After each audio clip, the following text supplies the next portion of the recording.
According to the National Association of Advertisers, 92% of marketers have changed their message since mid-March. No more big crowds, fewer lighthearted jokes, and fewer toilet paper ads. Joining me now to discuss District Media President Beverly Hallberg. Beverly, I like most of these. I know people are frustrated with some of them, but, I think most of them are sort of thoughtful. What do you think?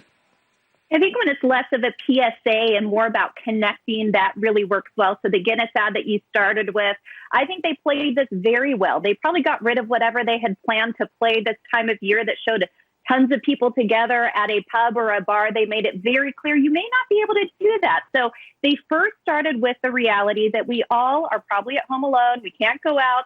They connected with our pain, that feeling of, I feel your pain. But here's what they did really well. They offered hope. Even at the end of that ad, if people go home and watch it, the narrator talks about Guinness has had a lease for 9,000 more years. So they're going to be in business. They want you to come into their bars. They want you to drink a pint. And I think we could all use a little hope right now. So I think adding some of that hope is always a good thing. Yeah, one of our viewers, Jill Dietz on Twitter, said, quote, in these uncertain times, I find these commercials nauseating. I mean, were there any that you don't like? Have you seen any that just didn't hit, fell flat?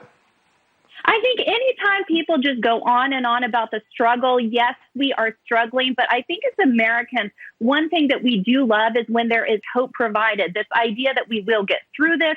Let's be optimistic, because one thing that I think is amazing about our stories, neighbors are helping neighbors. Volunteering is an all-time high. Pet adoption is at an all-time high. There are positive things. And I think that's what people want even in their advertising. By the same token, some are saying that the media continues to be a big disappointment. In fact, an example are comments from Nicole Wallace. I want to share them with you in the audience.